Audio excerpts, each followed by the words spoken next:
Bacterial सफ्रट को बारेमा आज हामी अध्ययन गर्नेछौँ। बैक्टेरियल सफ्रट भनेको फ्रुट, भेजिटेबल तथा अर्नामेन्टल हरूमा चाहिँ इरुविनिया क्यारोटाभोरा तथा इरुविनिया क्राइसान्थेनी भन्ने स्पेसिसको अर्गानिजमले गराउने एक रोग भन्नु पर्यो, जो चाहिँ एकदमै डिस्ट्रक्टिभ रूपमा चाहिँ फैलिएको हुन्छ भने अरू ब्याक्टेरियल स्पेसिस जसले सफ्रट गराउँछन् ती भनेको स्युडोमोनास सिकोरी, स्युडोमोनास मार्जिनालिस र स्युडोमोनास विरिडिफ्लाभा हुन्।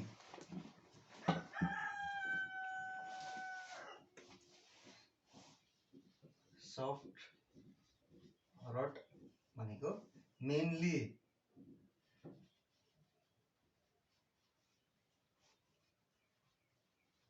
विनिया क्यारोटाभोरा,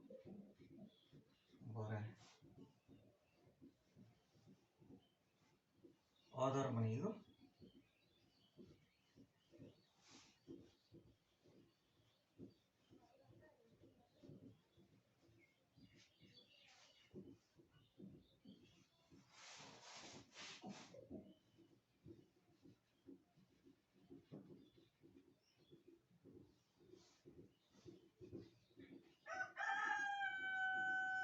मार्जिनालिस,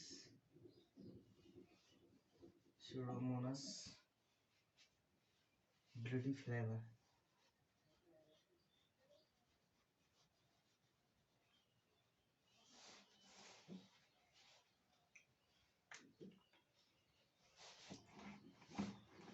अब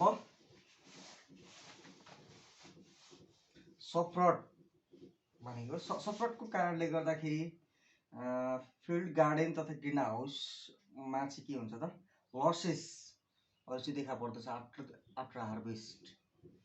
भने ब्याक्टेरियाले एट्याक केलाई गर्छ त, ब्याक्टेरियल सफ्रट भनेको ब्याक्टेरियल डिजिज जसले ब्याक्टेरिया एट्याक मेनली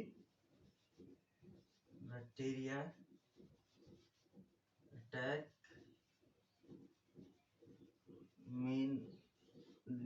मेन केलाई एट्याक गर्छ भन्दाखेरि सकुलेन्ट टेन्डर टिस्यु,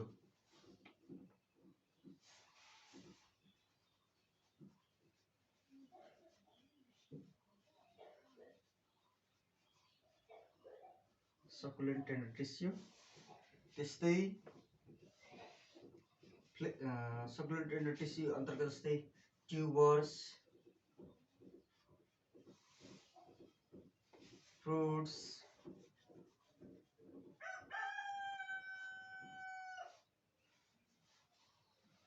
रुट्स, जस्तै फ्रुट्स भनेको एप्पलहरू हुन सक्छ, अरेन्जहरू हुन सक्यो। रुट्स भन्ने बित्तिकै जस्तै यसमा क्यारोटहरू हुन सक्यो, राडिस, ट्युबर्समा टर्निप्स, राइजोम्स,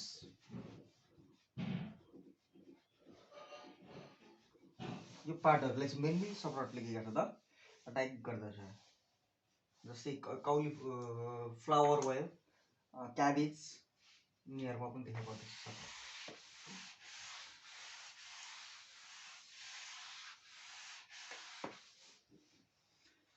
कजल अर्गानिजम भने मोस्ट कमनली सोइलमा पाइन्छ, available MS micro organism availability कहाँ पाइन्छ? सोइलमा। Causal organism particular those frequently crowd with this soft rot ब्याक्टेरियाहरू चाहिँ कन्स्टेन्ट थ्रेड यिनीहरूलाई चाहिँ प्रेजेन्ट गर्छ। किन भन्दा यिनीहरूको एक्सटेन्सिभ होस्ट रेन्ज हुन्छ र वाइड स्प्रेड डिस्ट्रिब्युसन छ। यिनीहरूले चाहिँ के गर्छ त, कस्तो किसिमको थ्रेड गर्छ? कन्स्टेन्ट थ्रेड गिभ्स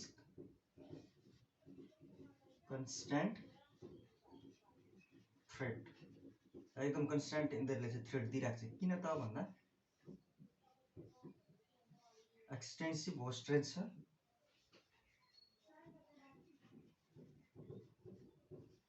होस्ट र कस्तो खालको डिस्ट्रिब्युसन छ त, वाइड स्प्रेड डिस्ट्रिब्युसन भएको कारणले गर्दाखेरि सफ्रटले चाहिँ एकदमै एट्याक गरिरहन्छ प्लान्टहरूले।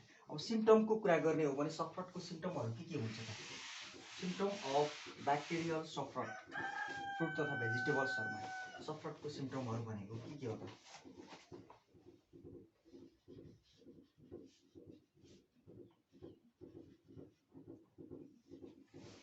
सिम्पटमको कुरा गर्ने हो भने सफ्रट सिमिलर टु मोस्ट सबै प्लान्टहरूको सफ्रटको सिम्पटम सिमिलर हुन्छ। डिजिज भनेको लिभ्स डिजिज कहाँ लिभ्सबाट स्टार्ट हुँदै स्टेम्स, अन्डरग्राउन्ड पार्ट्स,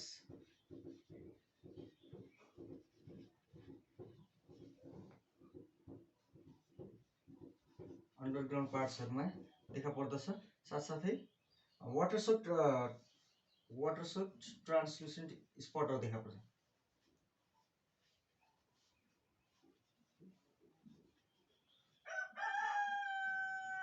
ट्रान्सलुसेन्ट स्पट्सहरू देखा पर्दछ। स्पट भनेको लिजन, घाउ बनेर इधर चाहिँ ऱ्यापिडली के हुन्छ त ग्रो हुन्छ lesion, and that grows rapidly both diameter and depth भनेको यो लिजनहरूको के हुन्छ त डायमिटर प्लस डेप्थ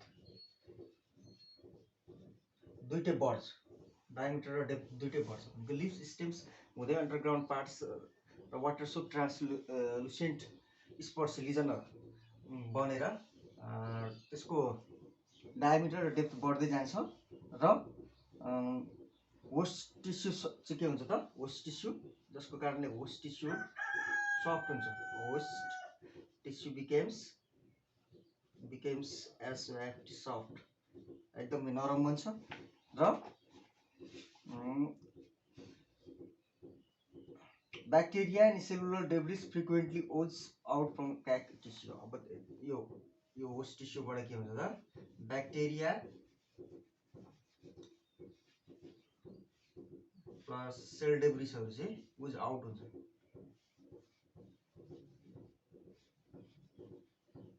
भनेको ओज आउट भनेको बाहिर निक्लिन्छ।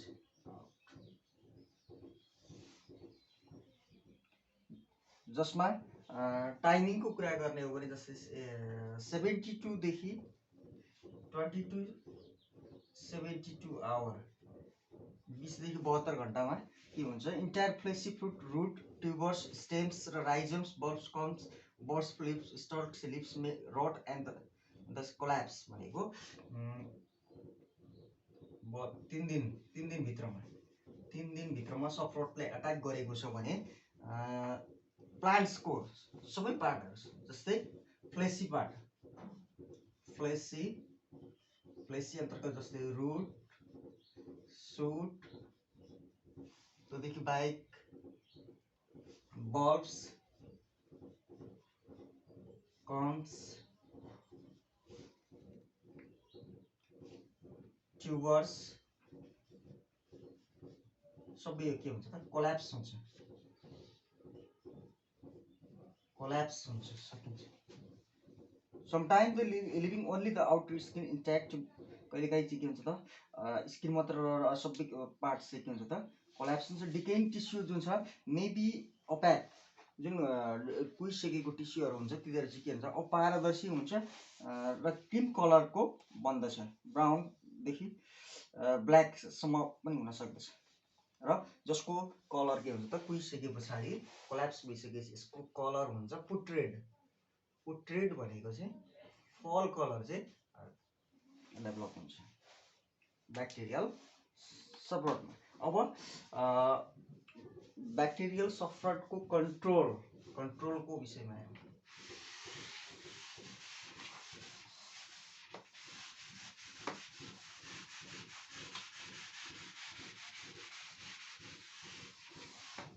प्रिभेन्टिभ मेजर तथा control.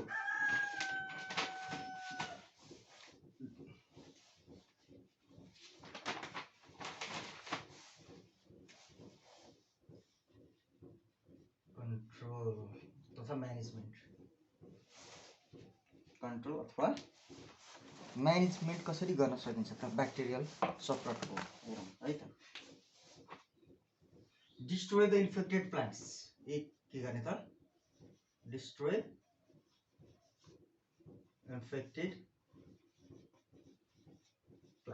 इन्फेक्टेड प्लान्ट्सलाई डिस्ट्रोय गर्ने यसरी पनि कन्ट्रोल गर्न सकिन्छ भने plant only disease free planting stock free of cut and the ब्रिजहरूलाई मात्र के भन्छ प्लान्टेसन गर्ने डिजिज फ्री प्लान्टेसन गर्ने फ्री प्लान्टेसन गर्ने त्यस्तै do not plant in the poorly drain unfertile soil भनेको पुअर ड्रेनेज भएको पुअर ड्रेनेज अनफर्टाइल सोइललाई युज गर्ने unfertile soil for plantation discard गर्ने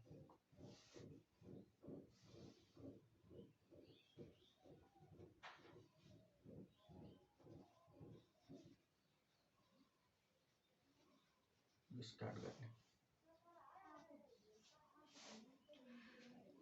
त्यस्तै जो rotate vegetable and fruit with rotate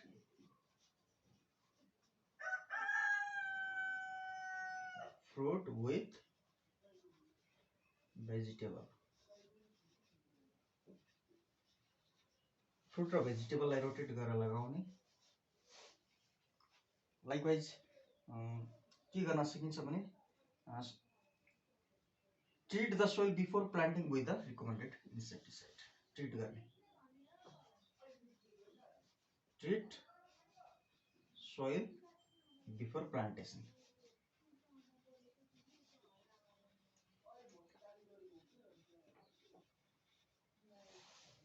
भने फाइनली के गर्न सक्छ फोइलेज ब्लाइट फ्रुट एन्ड रुट रट र अरू डिजिज छ भने यिनीहरूको चाहिँ के गर्नु पर्यो त केमिकल तथा बायोलोजिकल फङ्गिसाइडहरूको प्रयोग गर्ने युज केमिकल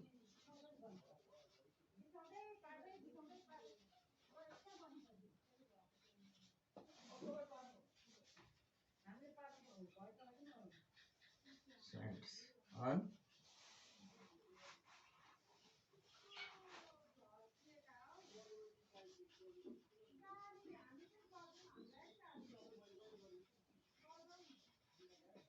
foliage blights